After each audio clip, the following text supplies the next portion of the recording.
الرحمن الرحيم. السلام عليكم ورحمة الله وبركاته. الحمد لله رب العالمين. الحمد لله الذي بنعمته تتم الصالحات وبعفوه تغفر الذنوب والسيئات وبكرمه تقبل العطايا والحسنات. أشهد أن لا إله إلا الله وحده لا شريك له شهادة تنجينا من العذاب يوم لا ينفع مال ولا بنون إلا من أتى الله بقلب سليم. وأشهد أن محمدا عبده ورسوله الذي أدى الأمانة وبلغ الرسالة ونصح الأمة وجاهد في سبيل الله حق جهاده. اللهم صل وسلم وبارك على هذا النبي الكريم نبينا محمد المصطفى صلى الله عليه وسلم وعلى آله وأصحابه أجمعين. أما بعد، يقول الله جل وعلا في محكم كتابه وهو أصدق القائلين: أعوذ بالله من الشيطان الرجيم. يا أيها الذين آمنوا اتقوا الله حق تقاته ولا تموتن إلا وأنتم مسلمون. يا أيها الذين آمنوا اتقوا الله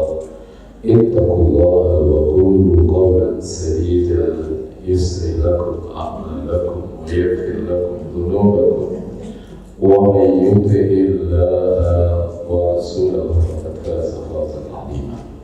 Masyaallah hadirin wal hadirat, Bapak sekalian yang saya hormati dan Allah Ta'ala muliakan, kita bersyukur pada Allah Ta'ala atas segala nikmat yang Allah berikan kepada kita, terutama nikmat iman, nikmat Islam, nikmat kesehatan, dan juga nikmat dihantarkan kita sampai bulan Dzulqa'dah.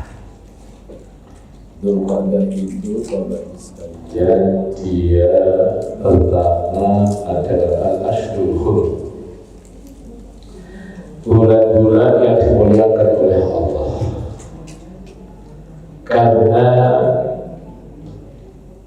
Dzulqa'dah termasuk bulan yang dimuliakan oleh Allah, maka kita juga harus memuliakannya. Jadi Ashhurul Hurum itu ada 4 bulan sekali. 3 disebut secara betul-betul salah satu saja, yaitu Dzulqa'dah, Dzulhijjah, wa wahidun saja, dan satu berdiri sendiri, yaitu bulan Rajab. Tapi selain Dzulqa'dah itu Ashhurul Hurum, ternyata dia termasuk Ashhurul Hajj, bulan haji.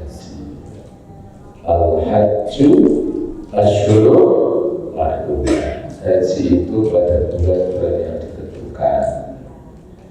Imam Ibnu Katsir dalam kitabnya Tafsir Al-Qur'anil Azim, juga Imam Ibnu Jarir At-Tabari dalam kitabnya Jami'ul Bayan At-Ta'biri Ayyuha itu mengatakan bahwa yang dimaksud dengan Ashhurul Ma'lumat itu adalah bulan Syawal, Dzulqa'dah, dan Dzulhijjah. Nah, yang sekalian, karena dia bulan haji dan sekaligus bulan mulia, tentunya kita harus mengisi hari-hari kita dalam ketakwaan kepada Allah, dalam kebaikan, dan satu di antaranya, alhamdulillah saat ini kita masih diberi kesempatan oleh Allah untuk meneladani manusia-manusia yang terbaik. Manusia yang Allah katakan radhiyallahu anhu wa radu, Allah ridha kepada mereka dan mereka ridha. Dan pada sore hari ini, pada siang hari ini, kita akan mengkaji sahabat Rasul yang namanya Abu Darda. Abu Darda itu kalau dulu ini namanya sahabat itu pastikan dia bukan yang asli. Abu itu nama kuliah. Seperti Abu Bakar As-Siddiq itu kan bukan aslinya, ada Abdullah bin Abi Quhafa. Abu Hurairah itu juga bukan nama asli. Nama aslinya adalah Abdullah bin begitu sekali. Lantas siapa namanya Abu Darda ini ada dua versi. Sama ada yang mengatakan namanya adalah Uwaimir. Uwaimir itu apa itu namanya Uwaimir. Gunung, kalau gunung yang besar itu namanya Jabal, tapi gunung yang kalau kecil namanya Jubair. Kitab itu kalau kitabnya besar, kalau kitabnya kecil namanya Kutayib. Hiro itu kalau kucingnya besar, kalau kitabnya kucingnya kecil namanya Hulairah. Jadi pola Fuail. Namanya Uwaimir bin Amir bin Malik bin Zaid bin Qais bin Umayyah bin Amir bin Adi bin Ka'ab bin Khazraj bin Al-Harz bin Khazraj. Jadi betapa orang-orang Arab itu orang-orang hebat yang tahu nasab sampai puluhan ke atas. Kalau kita kadang-kadang buyut kita, cakap kita sudah tidak tahu. Kayaknya kalau bapak-bapak itu kan kalau bapak sesekali tanya itu, bapak kita insya Allah tahu lah gitu ya. Kakek kita kalau namanya kan tahu namanya, itu aneh juga gitu. Kakek kita insya Allah, tapi di atas kakek ayahnya kakek itu kan tidak tahu. Tapi yang ada kita tahu semuanya. Apa ada yang tahu, ada yang tidak tahu. Masya Allah, Masya Allah. Nasab ya, orang Arab itu bukan nasab. Tapi kata Khazraj itu memberikan satu isyarat bahwa memang beliau adalah dari suku Khazraj, satu dari dua suku yang populer yang ada di Madinah. Ada dua kan, satu Aus, satu lagi adalah Khazraj, dan dia adalah orang Khazraj. Nah, wakila dan dikatakan sebagian mengatakan namanya bukan Uwaimir tapi Amir. Amir bin Malik. Nah, sedangkan Uwaimir itu dikatakan adalah julukan. Tapi yang masyhur adalah Uwaimir.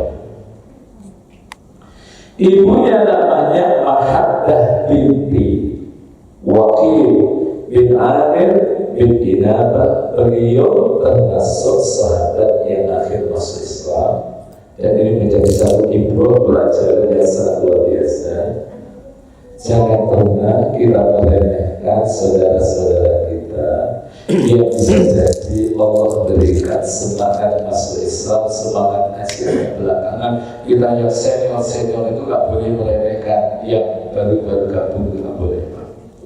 Karena kadang-kadang yang baru gabung atau mereka yang junior dari sisi belajar ilmu agama itu jauh mampu melakukan lompatan pemahaman agama karena dia lebih rajin dari yang lama.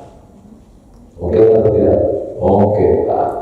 Termasuk diantaranya adalah sahabat Rasul namanya Abu Darda. Tapi beliau sahabat yang bagus Islamnya, faqih, pandai dan bijaksana. Allah menghibur tiga hal. Satu adalah ahli fikih. Jadi sahabat itu kan kompetensi yang Allah berikan kepada mereka itu kan beda-beda. Ada yang ahli tafsir. Siapa beberapa sahabat yang ahli tafsir? Namanya Abdullah bin Abbas. Namanya ada Ubay bin Ka'ab, ada Abdullah bin Mas'ud. Itu adalah orang-orang yang hebat dalam ilmu Quran dan ilmu tafsir. Tapi ada yang hebat dalam bidang ilmu hadis. Itu diantaranya sahabat Abdullah ibn Umar, ada sahabat Abu Hurairah, ada Anas bin. Ada yang kompetisinya dalam bidang ilmu waris. Ilmu waris namanya Zaid bin Sabit. Jadi Jadi kalau sahabat dulu tanya urusan waris, itu kesehatan saya. Ada sahabat yang punya kompetensi dalam bidang ilmu halal dan haram, namanya mu'adzib jalan. Tapi memang Allah takdirkan, Allah takdirkan bahwa mu'adzib jalan ini sekalipun usianya masih muda hebat, tapi meninggalnya juga masih muda. Nah, Mu'adzib bin Jabal itu meninggalnya usia 32 tahun, tapi dia menjadi juga. Maka ini berada ulama-ulama yang teliti melakukan penelitian. Itu banyak ulama-ulama, orang-orang pintar yang meninggalnya masih muda. Bapak-bapak pernah mendengar ada seorang ulama namanya Imam Nawawi. Pernah dengar tak? Imam Nawawi Al-Jannasi. Imam Nawawi itu ada dua, ada Imam Nawawi Al-Batani Al-Jami'ah, itu ajaran orang Batak. Tapi yang satunya yaitu dia adalah Ad-Dimashqi oleh Damaskus An-Nawawi yang terlahirkan di kampung namanya Nawa, maka dipanggil Nawawi. Kalau bapak-bapak lahirnya di Betawi, Al-Betawi. Kalau lahirnya di Bogor, Al-Bogori. Kalau lahirnya di Bekasi, Al-Bekasi. Masya Allah, seperti itu. Kalau lahirnya di Sunda, As-Sundari. Masya Allah. Begitu. Itu umur 32 tahun sudah wafat. Nah, Imam Nawawi usia 45 tahun. Kalau tadi 32 itu mati jabat, Imam Nawawi 45 tahun. Tapi karyanya luar biasa, ilmunya barokah. Dulu punya kitab yang masyhur namanya Riyadhus Shalihin. Dulu punya kitab yang bagus namanya Arba'in An-Nawawiyah. Dulu punya kitab yang bagus namanya Al-Baqarah. Dulu punya kitab bagus namanya Syarah Sahih Muslim. Dan kitab-kitab yang lain. Nah, Rasulullah SAW mempersaudarakan dengan Salman Al-Farisi. Nabi SAW mengatakan, Uwaimir adalah hakimul ummah, orang yang sangat bijak, dan beliau radhiyallahu anhu mengikuti peperangan setelah perang Uhud. Setelah perang Uhud, karena Pak memang masuk Islamnya itu agak belakangan. Nah, itu yang nanti ada seorang sahabat Rasul yang sangat masyhur. Kalau saya sebut kayaknya sudah pada tahu namanya Abdullah bin Rawah. Kenapa ya Pak? Abdullah bin Rawah, Masya Allah. Itu orang hebat juga. Sebab menjadi panglima dalam perang Mu'tah dan ia meninggal dunia syahid karena terbunuh. Dan Abu Darda ini masuk Islam yang melalui pintu. Melalui pintu Abdullah bin Rawah disebut oleh di dalam kitab namanya Usul Wabah yang dalam namanya Imam Ibn. Jadi kita tentang biografi itu banyak. Ada kitab namanya Min Asal bin Nabi, itu saya ada terjemahnya. Tapi kalau sebelumnya ini saya belum punya terjemahnya. Yang aslinya masih belum. Ada kitab Al-Isobah fi Taqyid As-Sahaba, itu yang dalam dari Imam Ibnu Hajar Al-Asqalani. Nah, itu saya ada tapi masih dalam bentuk bahasa. Nah, tapi kalau Min Asal bin Nabi apa cerita misalnya PDF yang punya terjemahan. Nah, sekalian, bagaimana masa jahiliyahnya beliau? Saya ingin berkata begitu. Dulu ini Abu Darda itu orang yang tekun beribadah. Tekun beribadah. Berharap mengikut paganisme yang sangat tekun sekali. Ya seperti umat Islam kan, orang Islam itu juga macam-macam kan. Ada yang tekun, ada yang setengah tekun, ada yang kurang tekun, ada yang tidak tekun, ada yang gitu ya. Sama mereka yang berbahan paganisme itu sama. Tapi termasuk Abu Darda ini dia rajin. Bahwa lebih awal untuk memberikan pakaian yang bagus kepada berhala dan memberinya minyak wangi, bahkan berhala tersebut diletakkan di tempat yang paling mulia dulu. Itu masyhur terkait dengan Abu Darda. Katakan kita alam asnaf, bagaimana dia berinteraksi dengan berhala-berhala itu. Nah, ketika matahari sudah mulai berada di tengah-tengah, Abu Darda meninggalkan rumahnya dan berdagang. Jadi Abu Darda ini berdagang, dia punya tempat di Madinah, ya kan? Tapi yang menarik ketika ia melihat di jalan-jalan Madinah dipenuhi pasukan Muhammad SAW pulang dari perang Badar, dia memalingkan keadaan Asma. Nah, juga setelah itu dia tidak lama mengambil orang dari suku Khazraj dan menanyakan tentang keadaan saudaranya. Siapa? Yang saya sebut Abdullah bin. Malah dia katakan dia sudah terlebih dahulu masuk Islam. Nah, saya dia tanya keadaan bagaimana saudara Abdullah bin. Jadi ternyata apa yang terjadi? Ia dikatakan anak muda dari Khazraj mengatakan ia telah berjuang di medan perang dengan sangat baik.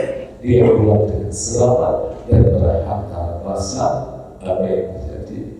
Kemudian beliau merasa tenang, yang namanya saudara. Serta waktu itu belum mendapatkan hidayah, tapi karena dia selamat hatinya.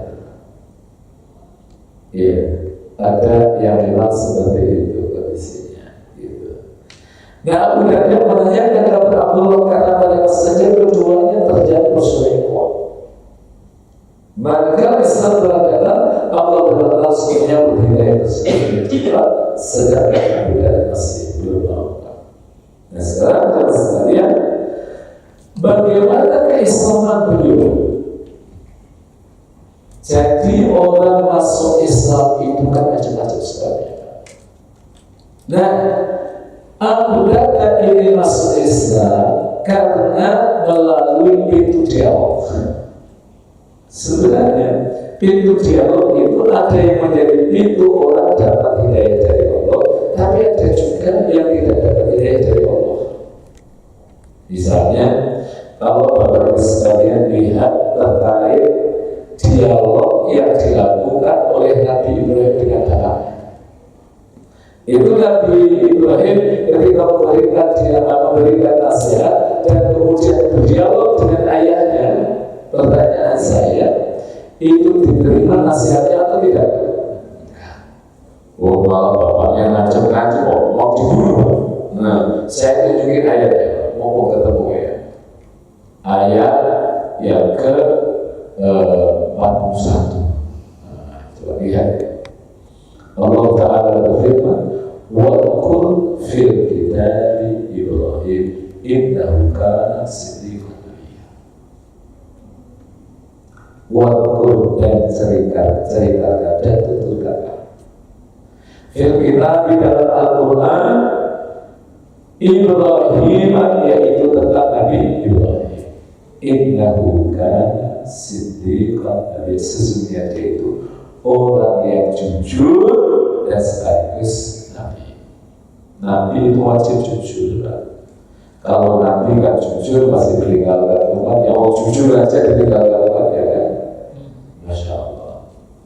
In qala li abi, ketika ia berkata kepada ayahnya. Saya ingin menekankan terkait dengan kata abihi.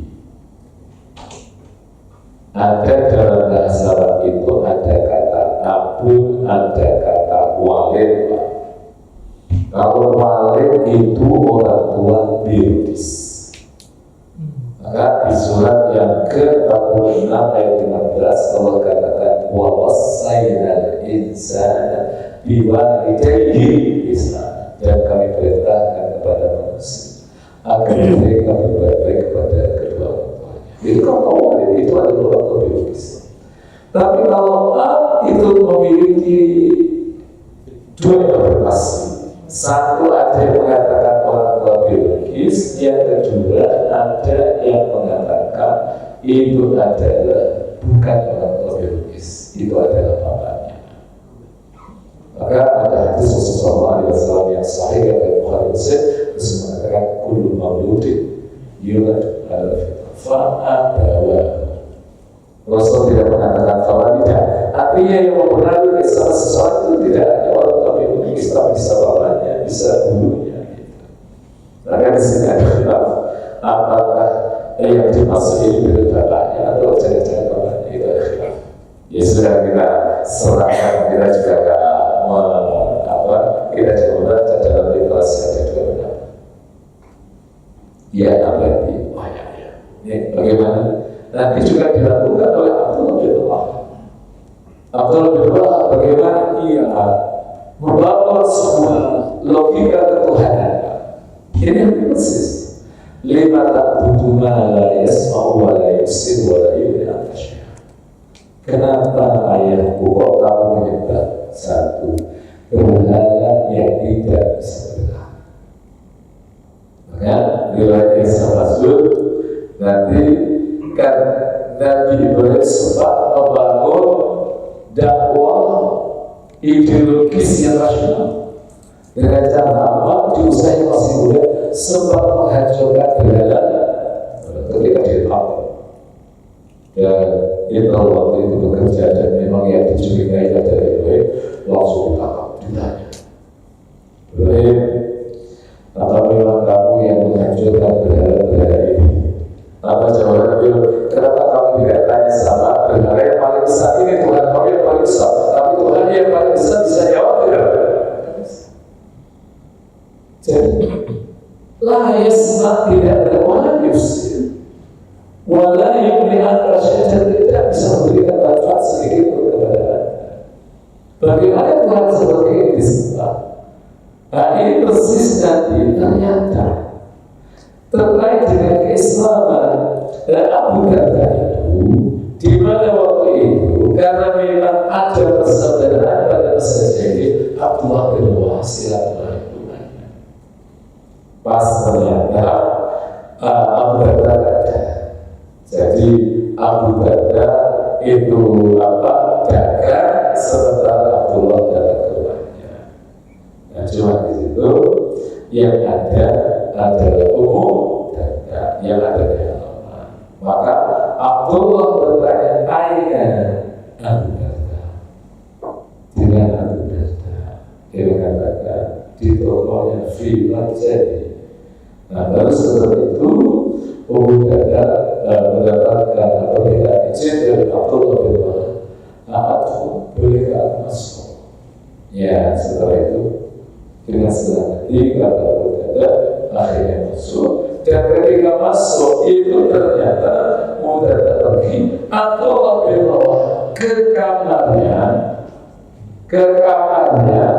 Dan di situ ada satu tempat di mana Abu Darda melakukan ritual setiap hari dengan menyembah berhala. Nah, oleh Abdullah bin Wahab ternyata apa? Bahwa Abu Darda mengeluarkan kapak yang sudah ia bawa dari lalu menghantarkannya pada berhala tersebut. Yang menjadi pertanyaan, kira-kira ngamuk apa?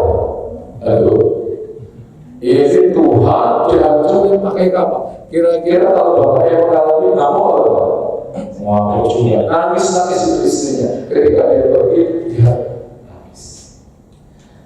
Nah, apa yang terjadi ketika nanti Abu Darda pulang? Ditanya, gimana tapi kau nangis? Ini berharap kita tadi dihancurin oleh siapa?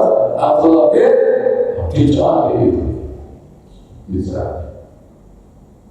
Awalnya sih ada kebencian.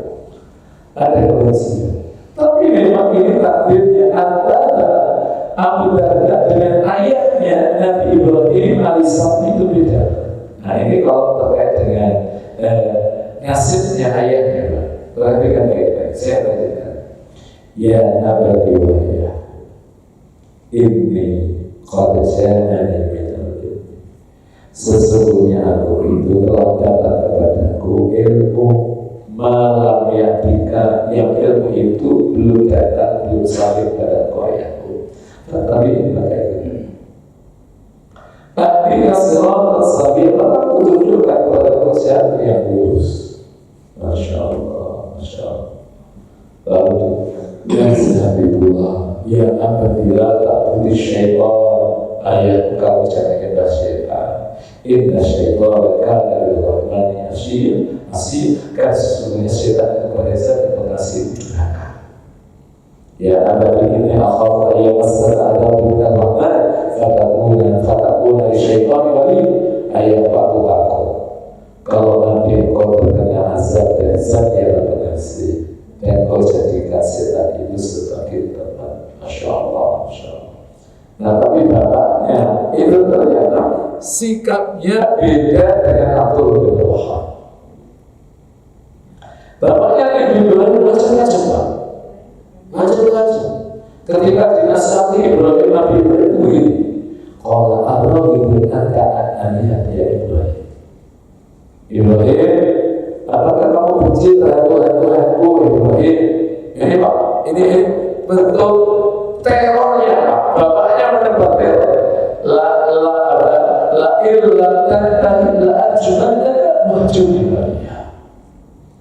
jadi kalau kamu tidak berhenti mendakwah apa kata saya udah tinggal gak usah saya kata dibuat usah tidak wahyu dia sangat raja itu kan bentuk apa ya, bentuk sanksi yang paling berat dalam bahasa Islam, bentuk sanksi yang paling berat.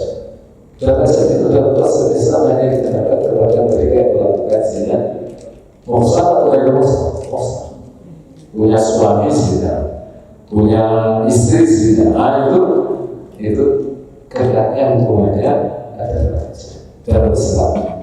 Qala assalamu alaikum sa'astaghfirullah rabbi innahu kana bi hafiz. Jadi berada di akal saya mintakan ampun kepada Tuhan karena Tuhan itu ada, tapi ini kemudian oleh Allah dilarang. Dijelaskan tadi dalam surat At-Taubah ayat 114 tentang larangan Nabi Ibrahim untuk mendoakan doa. Nah sekarang kita kembali kepada kisah. Nah saat itu juga Abu Dhani berada bagaimana Abdullah bin Wahab lalu berjumpa dengan Rasulullah dan mengumpulkan Islam Abu Dhani sehingga Abu Dhani orang yang telah masuk Islam dari marganya yaitu Khazraj. Jadi saya mengatakan betapa ketika ketemu dengan Abdullah itu ternyata orang yang pintar. Karena konsep perubahan itu di kalangan sahabat-sahabat itu mereka belajar akidah matang. Dan Quran itu konsep akidah dan konsep ideologi yang jelas. Bagaimana Quran mengatakan Fir'aun ketika dia kamu jadi Tuhan, iya kan? Loh, kalau Fir'aun itu ngaku jadi Tuhan, itu apa kontribusinya dalam penciptaan alam ini? Ikut urusnya atau enggak? Wah, enggak ikut. Kontribusi dalam penciptaan alam ngaku jadi Tuhan. Ditambah lagi, kalau Fir'aun itu ngaku jadi Tuhan saya, ngaku jadi Tuhan. Lalu pertanyaannya, Tuhan sebelum Fir'aun itu siapa? Berarti Tuhan apa? Masya Allah.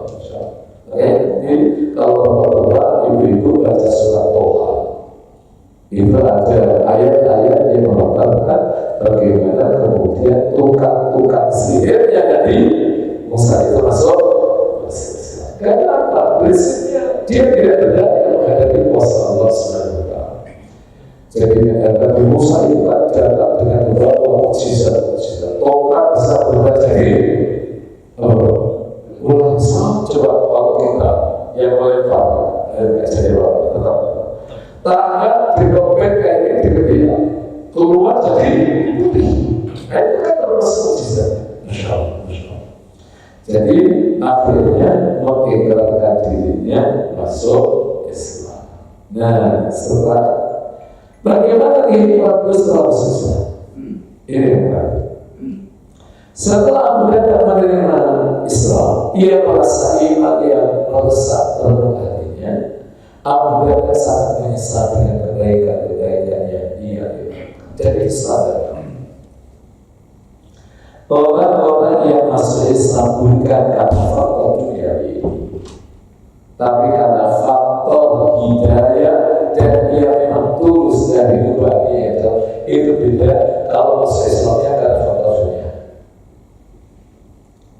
Coba kita lihat, ada orang yang masuk Islam karena apa? Karena ingin menikah dengan wanita muslimah. Ada tidak?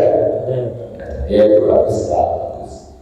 Tapi biasanya tidak semua ketika seseorang masuk Islam tidak ada kaitannya dengan hal-hal yang seperti itu. Tapi dia melalui proses pencarian yang paling biasanya kuat. Orang seperti itu kata seseorang di Islam benci kepada masa lalunya di mana kebaikan-kebaikan itu pasti dia akan mendapatkan halal untuk iman. Manisnya iman.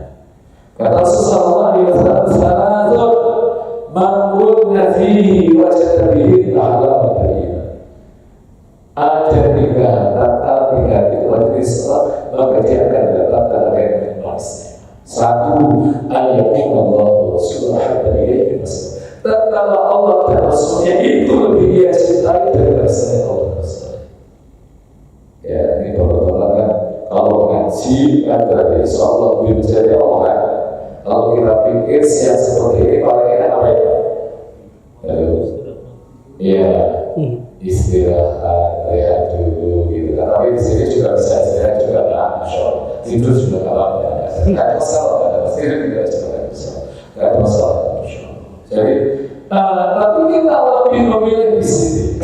Kita berarti kita menjadi orang yang lebih cinta sama Allah dan bersaing daripada egoisme diri kita. Karena egoisme diri kita, jangan sekian. Ya, mungkin kita nyari tempat yang agak enak untuk istirahat.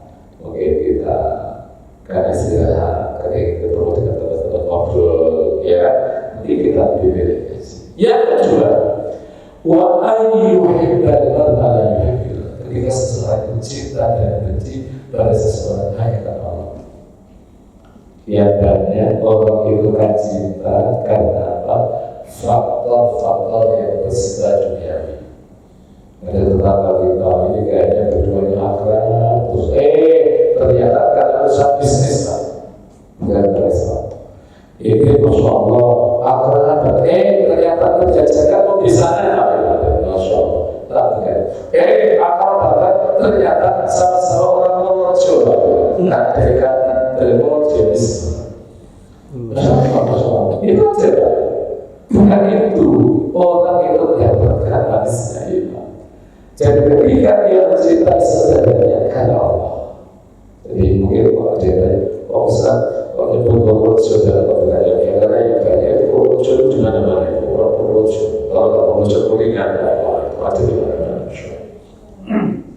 Dan satu lagi terkait dengan sebab budaya, wa ayyaraha ayyamuda fil kufri ba'da Allah.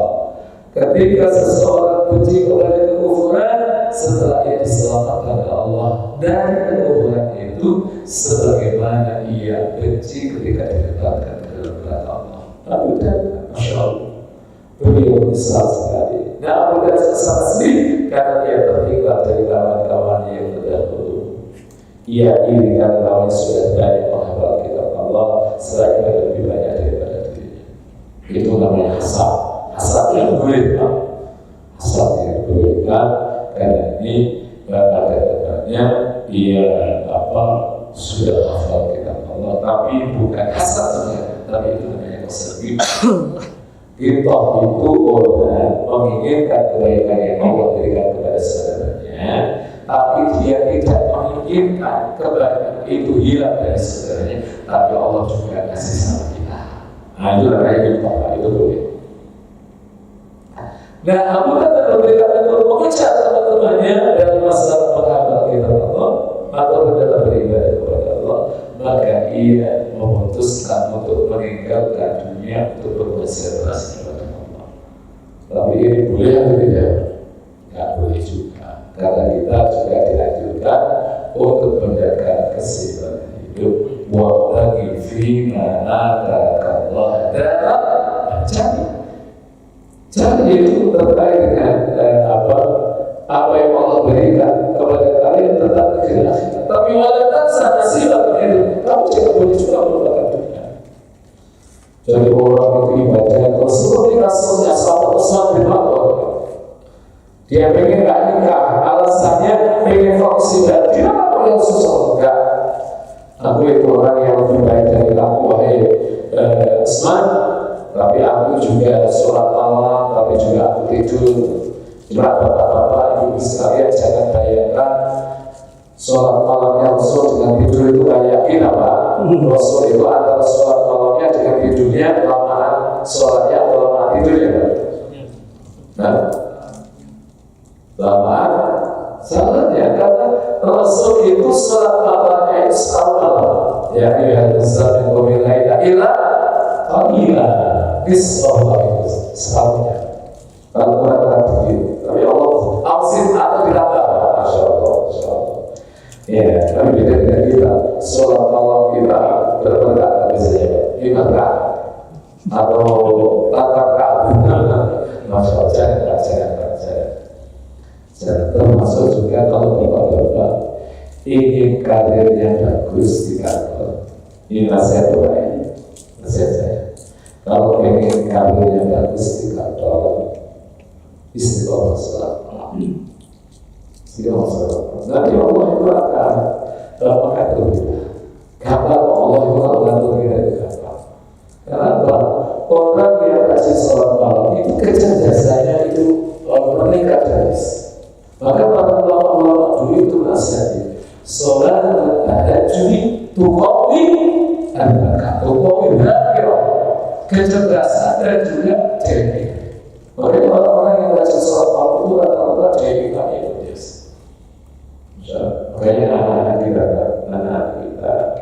yang mungkin ada di antara mereka yang masih kuliah, ada yang SMA, ada yang SMA itu kalau malam penghujung malam kondisi kamu itu sholat malam. Jadi kalau bisa nanti mungkin dimulai jangan langsung setiap malam itu nanti benar-benar mungkin dihabiskan dulu pas habis satu hari ahad, pas libur malamnya ada sholat malam. Sholat malam itu sebelumnya diajak dulu makan di rumah makan dulu kan? Diajak dinasihati ya nanti malamnya ada sholat malam. Insya Allah mau ada sholat malam. Tapi dia diajak ke rumah makan, malah nggak mau dulu. Ya itu kan sebenarnya, ya itu kan saya rasa. Nanti pelan-pelan kalau anak kita sudah mendapatkan halal itu luar biasa. Jadi itu sekali. Nah, boleh saya Abu Darda bagi kasihlah yang sangat dalam Abu Darda sangat dosa tadi. Rajin kajilah. Manakala antara yang mengulangi kalimat dan ialah seperti kata-kata. Dan bahkan kemudian beliau itu beberapa kata-kata meninggalkan. Abu Darda setelah menerima iman dan merasakan manisnya iman. Beliau luar biasa. Seorang orang dunia tidak benar daripada satu rakaat, sholat satu rakaat. Satu rakaat itu nikmatnya luar biasa. Jadi beberapa jangan merasa aneh kalau ada orang kok itu kok rajin terus. Ada juga beberapa pejabat di negeri ini itu juga ketika mereka mendapatkan yang namanya halal atau sholat itu orang atau apa pokoknya masuk waktu asar itu kan. Dan sekarang alhamdulillah ada yang saya dapati walaupun memang belum banyak. Kalau di Makkah, di Madinah, di Jeddah dan di seluruh Saudi, dulu awalnya saya kira itu Makkah Madinah saja. Kalau asal toko-toko bukan toko gitu. Tapi bapak-bapak yang sudah haji sudah kalau ke Jeddah kan biasanya mampir dulu ke Al-Imah atau Al-Quran. Al-Quran kan. Kalau Al-Quran itu biasanya kalau ada azan tokonya dibuka atau ditutup. Gitu. Jadi ternyata mereka mengatakan kami ini pokoknya ada azan di seluruh Saudi. Azan tutup. Dan itu ada jasus. Ada yang tahu. Dia azan masih buka bisa tidak berizin usahanya. Jadi bagus. Tapi karena kelamaan mereka itu adalah mendapatkan halaman ibadah, manisnya ibadah. Akhirnya apa yang terjadi? Ya bukan karena faktor itu, tapi karena memang faktor di mana dia sudah mendapatkan manisnya ibadah. Masya Allah, Masya Allah. Ini kalau bapak bisa seperti itu luar biasa. Semuanya kerjaan apapun asal berangkat ke masjid. Nah itu seperti yang dialami oleh Buddha. Namun bukan berarti itu mengharapkan suatu enggak, atau tentunya dia hanya tidak ingin beribadah terlewatkan dan tidak terlalaikan dari mengingat Allah Subhanahu. Nah yang sekalian Allah wa ta'ala. Yang terakhir ini mestinya 2 jam ya, cuma sebentar waktunya. Nah ini tentang kesulitan dan komitmen ibadah kesulitan beliau. Abu Juhaifah Wahab bin Abdillah radhiyallahu anhu dan sallallahu alaihi wasallam mempersaudarakan Salman Al-Farisi berkata, setelah itu Salman mengunjungi Abu Darda. Dia lihat Abu Darda memakai pakaian kerja dan tidak mengenakan pakaian yang bagus. Salman bertanya, wahai Abu Darda, kenapa kau pakai seperti itu? Jadi ini sebenarnya teguran yang disampaikan oleh Salman sama istrinya Abu Darda. Mau disampaikan suaminya, mau malah pakaiannya ala kadarnya kan. Tapi ini kan yang banyak ibu-ibu kadang-kadang Masya Allah, ketika disampaikan suaminya ala kadarnya, tapi ketika berada di tempat lain malah luar biasa. Itu kembali. Sama-sama bapak-bapak juga begitu. Lalu kalau di rumah kadang-kadang hanya pakai sarung, pakai kaos yang jelek gitu kan. Ya bagus nanti ketika dipakai ketika ketemu sama orang lain Pak. Jadi sama istrinya ini kalau bagian yang jelek-jelek nggak benar. Jadi bapak-bapak itu kalau pengen istrinya itu tampilannya cantik, wangi, bapak-bapak ketika disampaikan istrinya juga harus wangi juga yang bagus. Saya kira adil atau tidak? Ini kan kadang-kadang suami menuntut istrinya, sama suaminya mau gitu, pakainya ala kadarnya, itu pakai dasaran gitu kan, Masya Allah. Dasarannya itu juga kadang-kadang pilih kalau di rumah itu dasaran yang paling lama, bila nanti nyamuk di depan rumah itu pilih pakai dasaran yang paling bagus, lalu begitu atau apa? Nah itu kesalahan suami itu. Jadi suami mestinya juga harus yang terbaik. Karena dengan cara seperti itu ada keseimbangan dan mengatakan sudah terbaik. Sehingga kau tidak perhatikan isinya. Di siang hari dia berpuasa, dari malam hari dia sholat. Itu lantas datanglah Abu Darda aku dan meninggalkan makanan kepada mereka. Makan saudara, sesungguhnya aku sedang berpuasa. Saat menjawab, aku tidak akan makan hingga kau makan. Lantas Abu Darda pun juga ikut makan. Dan kasih puasa terus. Puasa dia, tapi ada saat-saat di mana orang juga dia kelihatannya tak puasa. Itu yang dihadirkan oleh Darda setelah diedukasi oleh Salman Al-Farisi. Maka tradisi saling nasihat menasihati itu adalah keniscayaan. Saya siapkan pada acara sudah jam 1. Insya Allah kita bisa kasih. Saya tidak ingin mengganggu kerja bapak sekalian, maka kita tutup dengan doa majelis. Subhanallah bihamdihi, asyhadu an la ilaha illa anta, astaghfiruka wa atubu ilaik. Assalamualaikum warahmatullahi wabarakatuh.